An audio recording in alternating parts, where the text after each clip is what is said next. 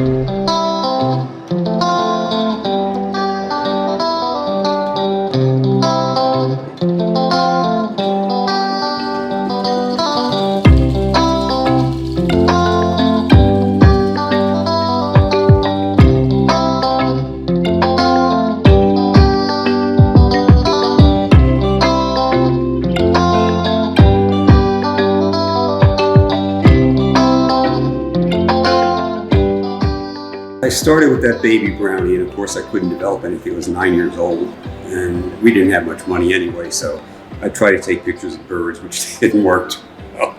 The bird would be this big in the frame, and so on. But within a couple of years, I'd saved my money. I always worked part-time. I saved my money, and I bought myself a better camera, a 35 millimeter that actually could shoot. Now I was in business, and I'd just take pictures of my friends, take pictures of all sorts of things. I didn't have a particular focus at the time. Half the time I was shooting pictures of my girlfriends or things like that, or just, friends and so on. But that's how it developed. And then when I got to Japan, I already had a pretty good camera, a single lens reflex. But when I got to Japan, you could buy a new Nikon with a lens in the PX for $130, which was about what I made a year as a Lance Corporal at that point. So I got myself a better single lens reflex, which I used all over the place. It was an Minolta SR7. And from that point on, my cameras just got better and better as I could afford it. By the time I was done in the 80s, when I was doing some weddings, model portfolios, family portraits and stuff like that, I had 3 Hasselblads and a Pentax 67 system, and I had a couple of Leicas, Nikons. And then it turned out I really loved cameras, so I started collecting them. So I have owned probably 600 or 700 cameras throughout my life. I had one big camera collection of a couple hundred, and they were mostly rangefinder cameras from the 1940s and 50s, Leicas and Arguses, and you name it, I probably had it.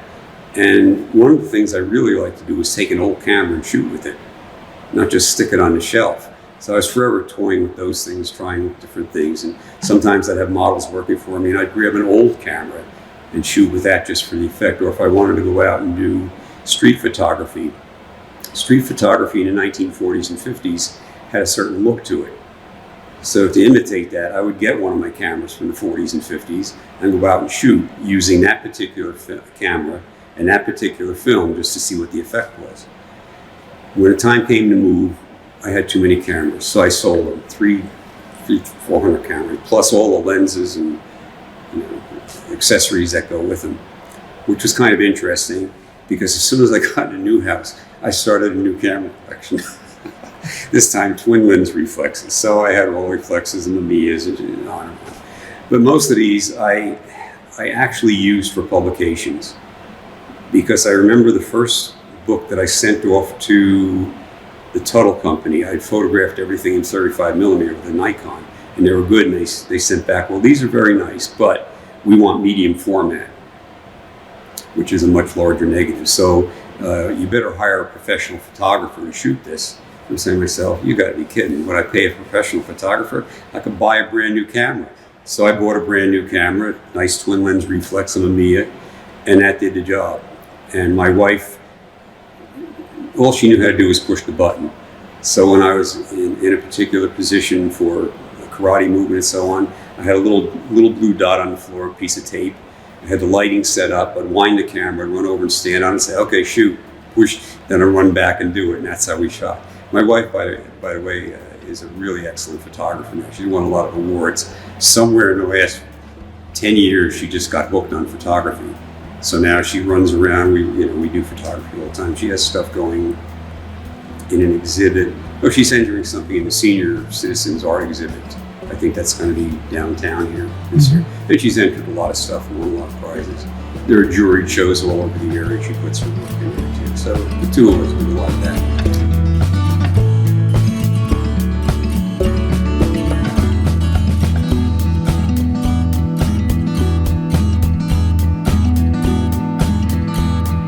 Photoshop came out in 1992. 1990 roughly. And nobody knew what it was. And if you moved, some people may listening to this may be familiar with Photoshop, you could move the cursor around and then sit back and wait, because the power of the computer was so limited that this thing would just, you'd wait, and then you'd see the corrections being made on the screen. Okay, now move into the next one. That's how slow it was. And anybody that knew anything about photography at that point, you would never buy a digital camera, because it was good for a half a megapixel, which meant you couldn't do anything with it. So everybody that knew anything photographed in film, made an 8x10 print, and then scanned it and made a file that way. Now you're in business and you could work on it. So I have some of the pictures in here that I did under those circumstances. But I didn't get my first digital camera until around 2005, 2006, because they couldn't make a big enough file to make it worthwhile. So I would go down to the National Archives in College Park, for instance, and photograph historic photographs from the Navy, from World War II, for my books. And I would always take a film camera. And then I would have to take the film camera, make a print, and then if it was going to a printer, or if it was going to a publisher, it would have to be in digital format. So now I had to make the change. So I still do some of that. And one of the other things I did that used to throw people off was that I would hand paint photographs. I have a whole family full of artists. My mother is an artist. I grew up around that stuff. I've had art courses and done paintings and stuff like that. But one of the things I like to do is take a black and white photograph and color it, because that's an old thing. That was done starting around the 1880s, 1890s. Actually, before that, the Japanese were big on that. They'd take a picture that somebody had printed with the view cameras and they'd color it. So the big trend in the Japanese photography in the 1860s and 70s was hand painting photographs, and you can still find some of those in museums. So I decided I was going to give that a try. So there I went, hand painting photographs, and you'll see a number of them in this exhibit. So I was hand painting photographs, and I put those in a show, a competition, and they wouldn't know what to do with it. Well, wait a minute, it's a black and white, but no, it's color. And then this would start a big argument.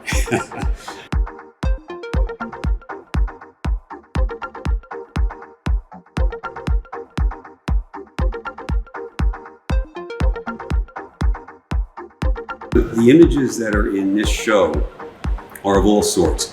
There are some that are 100% digital, that I shot them in digital and I manipulated them in digital, and that's what I wanted. Some of them I shot in film and then scanned in for one reason or another. Or I took older photographs and I scanned them in and modernized them. So there's this wide variety. Some of them are hand painted, and I have special techniques for hand painting photographs. You can do it with colored pencils, magic markers, oil paint. There are special oil paints that are thinned out. You can take any oil paint and mix it and thin it out. It just has to be very thin and transparent, so you tint it actually. People have done it with food coloring. So in a way, it's kind of like painting by numbers, because the image is already there, you just have to color it. So you could take any black and white drawing, for instance, and add color to it. So that's one of my favorite things to do. And my method of doing this was to take the picture after it got out of the enlarger, put it on a flat piece of board. I had like masonite or something, and I'd take a paintbrush and I'd splash this. I'd start with the center to make sure I got the subject, and I'd splash it out to the side. So you'll see some of my pictures in here that have this splash effect. You can't duplicate it. I could never make the same one twice, because every time you did that, it came out differently. So you'll see pictures there that are done that way. You'll see that there. You'll see pictures that are just unreal. They're just like, why is that way?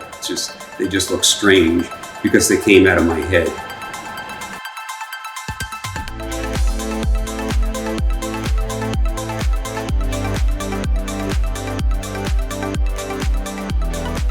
When the COVID thing hit a couple years ago, I looked at everything that was being sold out there to protect us. You know, now we have these KN95 masks, the good ones. When COVID first hit, people started wearing masks, but companies were producing all these junk masks. They were just a thin piece of cloth with some ear loops. But I mean, you could breathe right through it, so they weren't going to protect you from anything. But to make them attractive, they put all kinds of faces on them, bizarre looking faces. So I looked at some of these things for sale online. I think, gee, I could do something with those things, you know? What do I do with that? So I bought a whole bunch of them that were really bizarre. and I found one that I really liked, and I thought, I'm going to photograph this on somebody. Except at that point, I didn't have a load of people who modeled for me. I used to have people in the 90s who, in 80s and 90s, were models, some professional, some amateur. I went through and I found a whole bunch of headshots that I thought would work for the image I had in my mind. I saw the mask, I got the image in my mind, I need faces and all. So I had to go through and I had to find all the ones that had their hair pulled back and was just a face. And then I couldn't put a mask on them, so I said to my wife, okay, put this mask on. So I photographed my wife wearing the mask, and then in Photoshop, I took the two images side by side. I took the mask off my wife and put it on this girl, and then the next girl. So I have four of them. You'll see the COVID quartet there. And there are four faces against the black background with this I don't know, it's kind of a ghoulish looking face. It was the most interesting one I could find. And I arranged them at four corner positions, and then I distorted them in Photoshop. All this is Photoshop manipulation. So you'll see the COVID quartet out there. That's like one of my different photographs.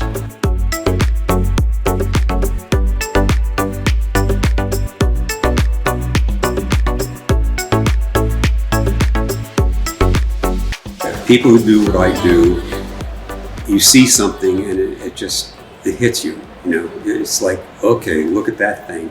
And then you start thinking, what can I do with that thing? You know, it's like, I don't know how to explain it, but I know there are lots of people who do creative work, and it starts in your head. It's the common thing is, and I point this out in my show, there's proactive and reactive photography.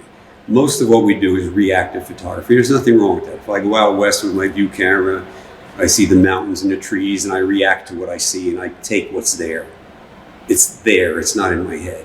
But every once in a while, something comes along and it's in your head. What am I going to do with that? Sometimes something just pops into your mind, and now I've got to create that. And that's the genesis for a lot of these pictures. Film belongs to the past. I mean, that's the history of photography. Film up to a certain point. Then the first digital cameras were invented around 1990, and then they go from there. And at this point, buying a film camera, I don't even know who makes film cameras anymore, but there are a gazillion of them out there for sale. You can get one used, whatever you want. But if I wanted to have an older look, for instance, I would want it on film. And then there are others that I know I'm going to take this thing and I'm going to do something with it digitally, and I might as well start with something digital. And then there are others that I've shot in film, but now let me bring this up to date and I can do more with it in film, in digital, even though it started in film. So it's just a constant crossover. If I go out west, for instance, I would never even think of going without my film 4x5 film view camera. Because to me, thinking back to Ansel Adams and all the people who shot out west, all that stuff is done a particular way. So that's how I determine it. In some cases, it could go either way. For instance, I wanted to do my granddaughters. I have 4 beautiful granddaughters, and I wanted to shoot them and do their portrait not too long, a couple years ago. And I decided, I'm going to hand paint them. So I got them down in my basement. I set up my studio stuff, and I photographed them in a particular way on my view camera. And then I found that I couldn't get any good paper anymore to color. The stuff I had was getting too old, it wasn't working out. So I put it in Photoshop and colored it in Photoshop, even though I shot it in film. So, you just go back and forth. How do I know? It's intuitive. I just don't know. I got my first camera when I was 9. I turned 80 in a couple of weeks. So, that's 79 years of doing this stuff. And you ask me, well, how do I do this? I don't know. My mother was big on landscapes. So she would have to have something there to paint. Like she would look out the front window of her house where she lived when she was a kid, and there was a field and trees, and I had paintings that she did of that. Photorealism almost, that she had to paint it that way. And from that point on, everything she did was a certain type, because that's what she was used to and that's the way she saw things. I have lots of cousins who even some locally, who are excellent artists. And I have one who was part of what's called the photorealistic movement in the 70s. And the photorealistic movement, when photography came about in the 1850s, 60s, 70s and start getting popular, all of the really good artists realized they can't match that. There's no way they can paint anything that will look remotely as sharp as that image that's coming out of the camera. And that gave rise to different schools of Impressionism and Surrealism, because they couldn't match the realism of a photograph. So somewhere in the 1970s, a group of really excellent photographers started doing this photorealistic movement. And my cousin's one of them. You can look at pictures, it's like, that's a painting, that's a drawing? Yeah, that's a drawing. He's done it that well. I'll give him a plug, Paul Baylog. He's my favorite cousins. He's local, he lives in Beechwood, and he's been active in the arts for a long time.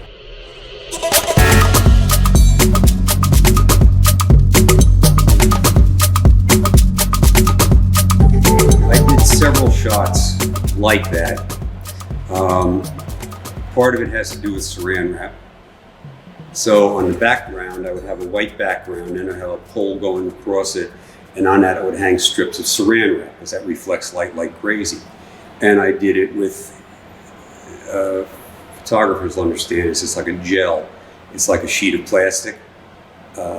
They come in different colors, red, yellow, blue, green, you name it. And I would put those in front of my strobe lights. So when the light came off, this one was blue, this one was a little green, so on. I did ones with reddish colors and everything else. But for this particular one, I decided to use, I think I have blues and greens in there, something like that. So that was how the color got. Now it hit the background too, because there was white behind the hanging saran wrap, which bounced back all over the place, which gave you the effect. And then the model has tinsel in her hair. And there's no wind machine. Wind machines cost too much money.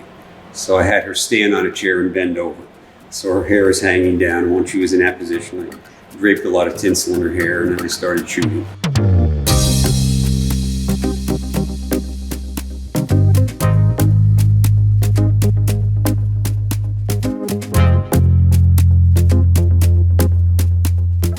I had two sisters, and I knew them.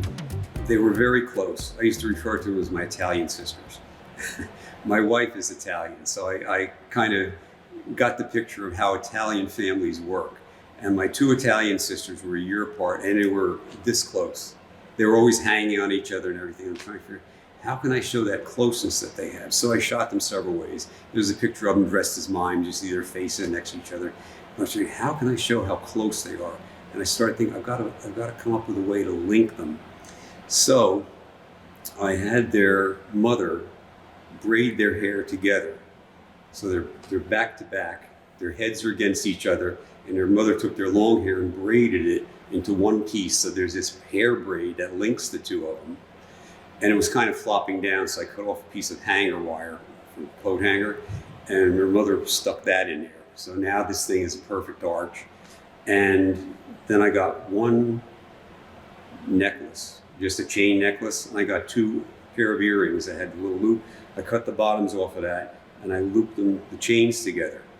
So each girl has one half of the earring and the chain between them, so that they're linked on top with the hair and below with the thing. And I looked at that, and it was pretty good. But the only problem is I shot that before I had Photoshop. And I looked at that and I said, boy, I could clean that up, because there are a few little stray hairs sticking up here and here.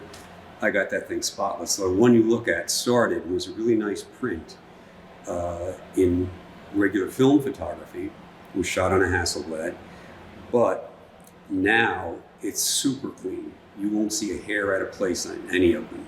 So I just cleaned them up a little bit. So yeah, I would take something that I've done before and look at that. Oh boy, I can fix that now, make it even better.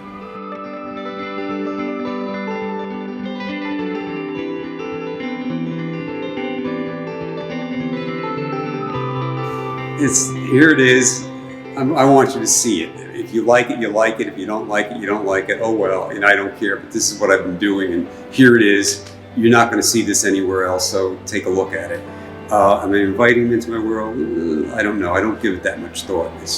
I've done something, and I'd like people to look at it and react to it. That's about it.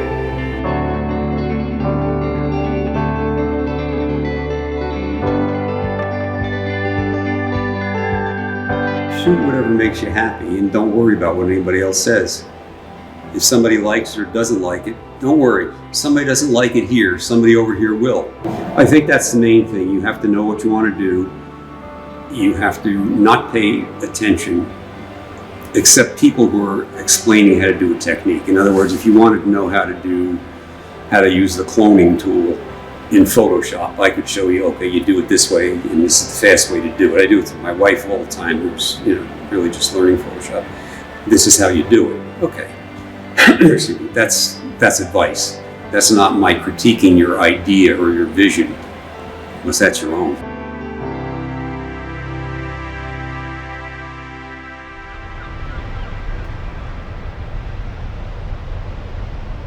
Support public libraries. Like, share, and subscribe for more great videos.